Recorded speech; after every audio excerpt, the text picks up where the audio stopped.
नमस्कार दोस्तों। आज निफ्टी बैंक निफ्टी में प्रॉफिट बुकिंग देखने को मिली है। हमेशा की तरह पूरी एनालिसिस की है। कुछ 4 पॉइंट हैं जो आपका टेक अवे है। अगर आज आपने ट्रेडिंग नहीं भी की है, ये 4 पॉइंट आप जान जाओगे ना, तो आपको पता चल जाएगा कि बाजार में चल क्या रहा है। पहले वो बताता हूँ, उसके बाद कल की स्ट्रेटजी को डिस्कस करेंगे, फिर निफ्टी बैंक निफ्टी के डिटेल एनालिसिस करेंगे और देखेंगे आगे हम लोग क्या कर सकते हैं। सबसे पहला पॉइंट है, आप बार बार देख रहे होगे निफ्टी अपने टॉप से, बैंक निफ्टी अपने टॉप पे लगातार रेजिस्टेंस ले रहा है। निफ्टी के केस में 18,800 के आसपास का लेवल है, जो बिल्कुल प्रीवियस लाइफ टाइम हाई के पास है। और बैंक निफ्टी के केस में 44,500 का जो क्रिटिकल लेवल है, जिसको निकालना बहुत इंपॉर्टेंट है ताकि आप नए हाई बना सको।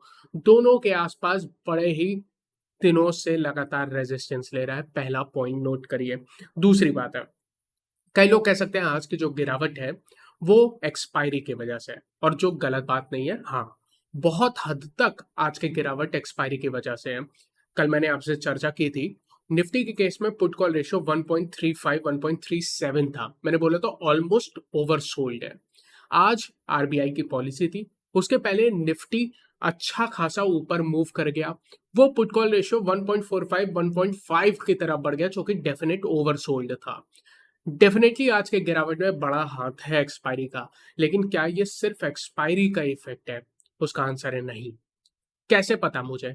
क्योंकि अगर आप ब्रॉडर मार्केट को देखोगे, वहां पे आपको गिरावट देखने को मिलेगी। चाहे निफ्टी मिड कैप देखो, चाहे निफ्टी स्मॉल कैप देखो, आप अपने पोर्टफोलियो और स्टॉक्स में भी देख सकते हो। मैं आपको एक डेटा बता देता हूँ। निफ्टी में 50 कंपनी है, एनएससी में 1850 कंपनी है।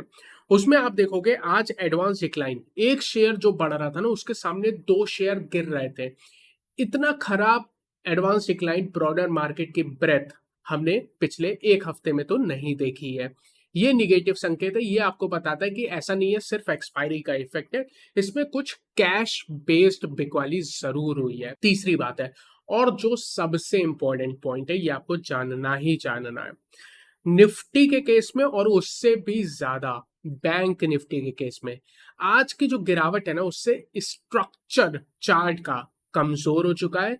और बैंक निफ्टी के केस में मैं कहूंगा कुछ हद तक खराब हो चुका है। जी हाँ, इतना बुरा हो चुका है। मैं आपको एक्सप्लेन करूंगा कि ये सब क्यों हुआ है, कैसे हुआ है, डिटेल में बताऊंगा, बट नोट करिए। और फाइनल बात है, देखो सब चीज इतना बुरा नहीं है। आप डेफिनेटली काफी खराब स्ट्रक्चर बन रहा है, लेकिन एक चीज निफ्टी के केस में जरूर है कि अभी भी आप लॉन्ग टर्म ट्रेंड लाइन, जो कि अगर आप लेवल में पूछोगे 18,500 है, उसके ऊपर है। तो सब कुछ अभी बिल्कुल खराब नहीं हो गया। ऐसा आप नहीं कह सकते हो कि ट्रेंड रिवर्सल हो गया। ट्रेंड रिवर्सल का संकेत आपको तब मिलेगा जब आपका निफ्टी 18,500 के नीचे क्लोजिंग दे देगा। बिल्कुल क्लियर डेटा है इस समय आपके पास।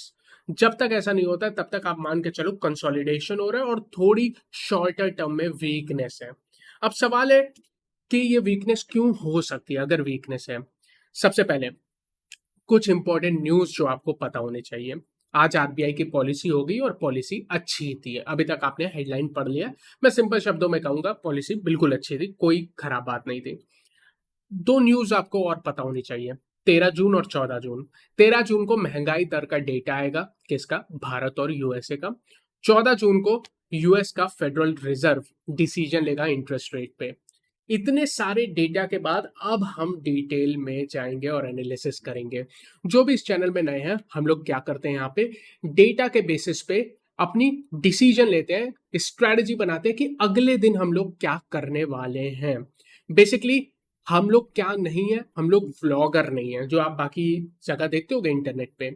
सब लोग यही कह रहे हैं कि यहाँ पे निफ्टी चला था, मैंने खरीद लिया, मेरी पीएनएल देखो, मैंने 10 लाख कमा लिया। ये चैनल की शुरुआत मैंने तब की जब मुझे रियलाइज हुआ कि इससे आपका कोई भला नहीं है। भाई किसी ने कोई भी कमाया हो, किसने तब खरीद लिया हो, उससे आपका कोई फायदा हुआ? नहीं हुआ। इसीलिए हम लोग डेटा के बेसिस पे जज करने की कोशिश करते हैं कि कल के सत्र में बाजार में क्या हो सकता है। Simple introduction. अब अगर हम लोग निफ्टी के केस में चार्ट पे नजर डालेंगे, यहाँ पे आप देख सकते हो एक रेड कैंडल का फॉर्मेशन है। और वॉल्यूम आप देखोगे एवरेज वॉल्यूम पे हुई है। इसने रेजिस्टेंस बहुत ही क्रिटिकल लेवल 18,800 पे लिया है, जो कि अगर क्लोजिंग बेसिस पे लेवल देखोगे ना, तो निफ्टी के ऑलमोस्ट लाइफ टाइम हाई जो प्रीवियस लाइफ टाइम है उससे कंसाइड करता है। वरना वैसे लाइफ टाइम हाई लगभग 18,900 के आसपास का है। अब एक और चीज जो आपको जाननी है, जैसा मैंने कहा ट्रेंड लाइन के अभी भी ऊपर है, तो ये आप कहोगे कि अभी भी आपका ट्रेंड रिवर्सल जैसा कोई भी संकेत नहीं है। हाँ, चार्ट थोड़ा सा कमजोर हो गया है।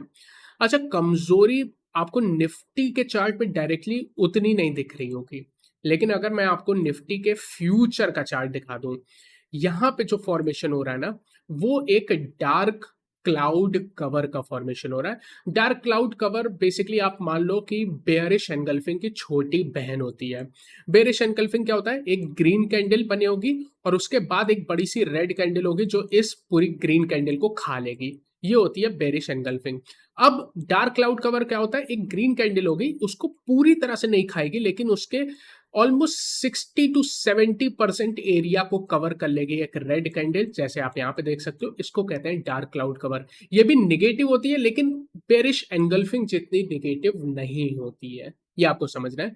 जनरली इस कैंडल को ट्रेड करने का जो तरीका होता है, इसके बाद की कैंडल का फॉर्मेशन आपका रेड होना चाहिए, तब जाके आप मानते हो ये फॉर्मेशन पूरी तरह से कंप्लीट हुआ है। जनरली अगर आप सेफली ट्रेड करते हो तो यहाँ पे आप देख सकते हो फ्यूचर्स में कितने शानदार वॉल्यूम पे भी ये हुआ है। आइए यहाँ से निफ्टी के चार्ट में, अभी हम लोग फ्यूचर में देख रहे थे, तो फ्यूचर ज्यादा कमजोर नजर आ रहा है और फ्यूचर देखना जरूरी है, ठीक है। अगर हम लोग शॉर्टर टाइम फ्रेम पे निफ्टी पे एक बार देख लें, आपको बिल्कुल देखने को मिलेगा यहाँ पे शुरू में मॉनेटरी पॉलिसी यानी आरबीआई की पॉलिसी कब शुरू हुई थी? लगभग 10 बजे के आसपास शुरू हुई थी। उसके पहले ही निफ्टी ने जबरदस्त तेजी दिखा दी, ऊपर बढ़ गया। अब हुआ क्या यहाँ पे? कल मैंने आपको बताया था कि निफ्टी की पुट कॉल रेशियो 1.37 चल रही है, जो कि वैसे ही ज्यादा थी। अब आप पॉलिसी के पहले लगभग 18,800 तक पहुंच जाते हो। ये जो पुट कॉल रेशियो थी वो 1.5 की तरफ अप्रोच कर रही थी, जो कि डेफिनेटली ओवरसोल्ड है, ओवरबॉट है, सॉरी ओवरबॉट है। अब जैसे ही इतनी ज्यादा हो जाती है तो डेफिनेटली एक करेक्शन आना था, और बहुत बड़ा हाथ है ओवरबॉट होने का कि ये एक तरफा करेक्शन आपको देखने को मिला है। ये हुआ शॉर्टर टाइम फ्रेम की कहानी। अच्छा, कल के सत्र में जो हम लोग ने स्ट्रेटेजी बनाई थी, bull call spread, bull call spread जो हमने बनाई थी, वो जैसे ही बाजार 10 बजे ना, एग्जैक्टली 10 बजे मैंने उस पोजीशन को कट कर दिया। क्यों कर दिया? क्योंकि मुझे पता था पुट कॉल रेशियो ओवरसोल्ड हो चुका है, अब यहां से करेक्शन कभी भी आ सकती है। ये जनरली फिनोमेना आपको देखने को मिलेगा कि buy on rumours sell on news. Policy अच्छी थी फिर भी बिकवाली आई। क्यों आई? क्योंकि जो तेजी करने वाले थे उन्होंने पॉलिसी से पहले ही अपनी पोजीशन बना ली थी, जैसे हम लोग ने बुल कॉल स्प्रेड बनाया था। एग्जैक्टली 10 बजे के आसपास मैंने इस पोजीशन को कट कर दिया और उसके बाद आप देखो गिरावट आई। अब यहां से हम लोग एक बार निफ्टी की ऑप्शन चेन पे चलते हैं। अगर आप निफ्टी की ऑप्शन चेन में भी चलोगे ना, देखो सबसे पहले 15 जून की एक्सपायरी को हम लोग देख रहे हैं। यहाँ पे वैसे तो डेटा बहुत ज्यादा नहीं है, लेकिन कुछ डेटा है। सिर्फ एक डेटा आपको क्लियरली बात कर रहा है, वो है 18,700 अब आपके लिए रेजिस्टेंस है। यानी कल के सत्र में अगर आप लगभग 50 पॉइंट ऊपर भी बढ़ जाते हो, जब तक आप 18,700 के ऊपर नहीं निकलते हो ना, तब तक तेजी को मत मानना। तब तक आप मानना कि हाँ, थोड़ा बहुत एक्सपायरी का इफेक्ट था, उसकी वजह से गिरा, उतना ही रिकवर कर गया। असली तेजी अब 18,700 के ऊपर ही होगी। क्यों ऐसा कह रहा हूं? सबसे पहले मंदी के यहां पर 1 करोड़ कॉन्ट्रैक्ट है, अभी से जबरदस्त है। उसके अलावा लगभग 89 लाख कॉन्ट्रैक्ट आज ही जुड़े हैं, जबरदस्त है। दूसरी बात, एक और चीज नोट करो, यहाँ पे तेजी के लगभग 73 लाख कॉन्ट्रैक्ट फंसे भी हुए हैं। तो अब क्या होगा? जैसे ही 18,700 की तरफ आओगे ना, ये तेजी के कॉन्ट्रैक्ट जो फंसे हुए ये पहले अपनी पोजीशन काटना शुरू कर देंगे। इसीलिए अब 18,700 निकालना उतना आसान नहीं होगा। और तेजी हम लोग कब मानेंगे? जब बाजार स्ट्रेंथ दिखाएगा 18,700 के ऊपर जाके टिक के। बिल्कुल क्लियर है, रेजिस्टेंस क्लियर हो चुका है अब आपका। यहां से पुट कॉल रेशियो, कल के सत्र में पुट कॉल रेशियो कितनी ओवरसोल्ड थी? आज आप देखो गिरावट के बाद 0.93 है, बिल्कुल न्यूट्रल आ चुकी है, अब कोई दिक्कत नहीं है। मैं आपसे एक और चीज कह रहा हूं ना, ये गिरावट सिर्फ और सिर्फ पुट कॉल रेशियो की वजह से नहीं है। जैसा मैंने कहा, एडवांस डिक्लाइन आप देखोगे ना, आज 0.42 था, यानी हर एक शेयर जो गिर रहा था, एक बढ़ रहा था, उसके सामने 2 शेयर गिर रहे थे। काफी खराब मामला था, ये सिंपल बात है। निफ्टी के केस में भी आप देखोगे 11 शेयर नीचे थे और लगभग 39 शेयर ऊपर थे। वॉलेटिलिटी इंडेक्स लेकिन सारी चीजों के बाद भी बढ़ा नहीं। आज नहीं बढ़ा है इंडिया विक्स, उसका सिंपल रीजन है, आज एक्सपायरी थी, काफी पोजीशन कट गई है जिसकी वजह से वॉलेटिलिटी इंडेक्स शायद नहीं बढ़ा है। लेकिन मेरा मानना है कि ये वॉलेटिलिटी इंडेक्स यहाँ से बढ़ के 12.2 की तरफ जाना चाहिए। यहाँ से हम लोग चलते हैं बैंक निफ्टी पे, बट उसके पहले मैं हमेशा की तरह अपने पार्टनर फिनग्रेड के बारे में आपको बताना चाहूंगा। ये एक शानदार प्लेटफॉर्म है जहां पे आप, अगर आप स्टॉक मार्केट से रिलेटेड कुछ भी सीखना चाहते हो, चाहे आप ट्रेडिंग, चाहे आप स्टॉक मार्केट में इन्वेस्टिंग सीखना चाहते हो, सारी चीजें इस प्लेटफॉर्म पे उपलब्ध हैं। यहाँ पे आप देख सकते हैं इनके कस्टमर सपोर्ट पे। लेकिन सिर्फ इतना ही नहीं, इसमें कई सारे जो कोर्सेज है ना, ये कंपनी आपको फ्री में लिमिटेड टाइम के लिए प्रोवाइड भी कर रही है। आप यहाँ पे देख सकते हो कई सारे कोर्सेज फ्री हैं, सारे कोर्स नहीं फ्री हैं लेकिन कई सारे फ्री हैं। लगभग 6 कोर्सेज यहाँ पे आपको फ्री मिल जाएंगे और आप देख सकते हो अभी तक लगभग 12,000 से भी ज्यादा लोग इन फ्री कोर्सेज का फायदा उठा रहे हैं। और ये लिमिटेड समय के लिए। अगर आप सिर्फ फ्री कोर्स भी देखना चाहते हो ना, कोई मना ही नहीं है। क्या करना पड़ेगा? क्या आपको कुछ करना पड़ेगा? कुछ भी नहीं करना पड़ेगा, एक भी रुपए नहीं देना है, कोई क्रेडिट कार्ड इन्फॉर्मेशन कुछ भी नहीं देना है।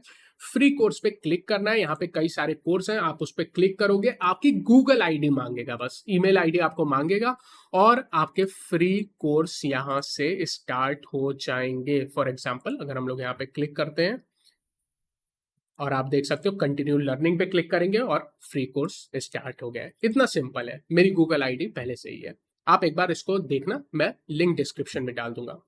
अब यहां से बैंक निफ्टी पे चलते हैं। जैसा मैंने कहा ना, बैंक निफ्टी में जो कमजोरी है वो निफ्टी से ज्यादा है।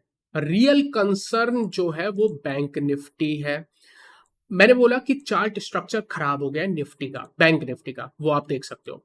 यहाँ पे ये जो पिछले 3 दिन की कैंडल देख रहे हो ना, ये बहुत ही खराब कैंडल स्ट्रक्चर है। ये एक इवनिंग स्टार का फॉर्मेशन है, जो कि एक बहुत ही अच्छी बेयरिश फॉर्मेशन होती है। बेयरिश फॉर्मेशन बहुत ही अच्छी फॉर्मेशन होती है। अब इसके मन तो कर रहा है डिटेल में जाने का, लेकिन फिर वीडियो बहुत लंबा हो जाएगा इसके बारे में। वैसे मैंने अपनी फ्री कैंडलस्टिक वाली वीडियो में सारी चीजें एक्सप्लेन की है, जो लोग रिवाइज करना चाहते हैं वो जाके देख सकते हैं। दूसरी बात है वॉल्यूम में, देखो ना कितने बढ़िया वॉल्यूम पे फॉर्म हुई है ये बेयरिश स्ट्रक्चर। यानी बैंक निफ्टी में अब जब तक आपका 44,500 नहीं निकलता तब तक तेजी आप मानोगे ही नहीं। और कल भी हम लोग बात की थी कि बैंक निफ्टी में ट्रेड नहीं करेंगे। कब ट्रेड करेंगे? जब 44,500 के ऊपर निकलेगा। आज आप देखो क्या ब्रूटल रिजेक्शन दिया है, ऊपर से आप रिजेक्शन यहाँ देख भी सकते हो।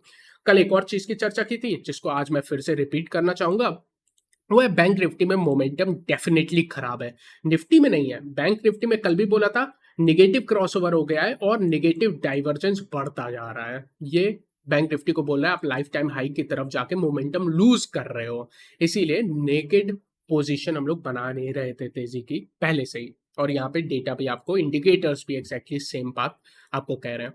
अगर शॉर्टर टाइम फ्रेम पे आए तो बैंक निफ्टी में भी बिल्कुल ब्रूटल प्रॉफिट बुकिंग हुई है पॉलिसी के बाद, जबकि पॉलिसी अच्छी थी। बैंक निफ्टी के ऑप्शन चेन में अगर आप चलोगे ना तो कुछ भी नहीं है, डेटा है नहीं। क्यों डेटा नहीं है यार? एक्सपायरी हो गई है, सारे डेटा खत्म हो गए और बहुत ही छोटे डेटा है, तो आज नहीं जाएंगे, एक दिन का वेट करेंगे। बैंक निफ्टी में आप देखोगे पुट कॉल रेशियो कल भी ज्यादा तो नहीं था लेकिन आज बेयरिश हो गया है, 0.78 है। ओवर सोल्ड नहीं है लेकिन हाँ बेयरिश साइड पे है। बैंक निफ्टी में आज देखोगे 3 शेयर ऊपर थे और 9 शेयर नीचे थे। ये ब्रॉडर मार्केट की कमजोरी को बता रहा है। लेकिन फिर भी अगर आज आप मेरा फेवरेट पीएसयू बैंकिंग सेक्टर को देखोगे तो आज एटलीस्ट प्राइवेट बैंक से तो अच्छा परफॉर्मेंस किया। 0.3% गिरा हुआ था, जो कि बैंक निफ्टी से कम ही गिरावट है, तो ये एक अच्छी संकेत है। फाइनली देखो स्ट्रेटेजी क्या रहेगी। मेरा मानना है कि अब यहां से बाजार कंसोलिडेट कर सकता है, कुछ समय इंतजार कर सकता है। निफ्टी का नेक्स्ट सपोर्ट 18,500 के आसपास आएगा। ये सपोर्ट है, अगर ये ब्रेक हो जाती है 18,500 तो मैं मानूंगा कि ये ट्रेंड रिवर्सल है। लेकिन यहां पे बैंक निफ्टी सिंपली कमजोरी का संकेत दिखा रहा है, खराब स्ट्रक्चर बना रहा है। बैंक निफ्टी गिर के कहीं ना कहीं 39,700 से 39,600 की रेंज में आ सकता है इस हफ्ते ही। तो दोनों में ही आपकी थोड़ी बहुत करेक्शन आ सकती है, प्रेशर बना रहेगा। डेफिनेटली आज एक्सपायरी है तो मेरे पास ऑप्शन चेन के बहुत ज्यादा डेटा नहीं है। मैं हल्की सी नेगेटिव बायस के साथ आपको ये कहूंगा एक दिन वेट एंड वॉच करें। कल हमारे पास डेटा आ जाएगा तो कल हम लोग पर्टिकुलर बेटर स्ट्रेटेजी बना सकते हैं।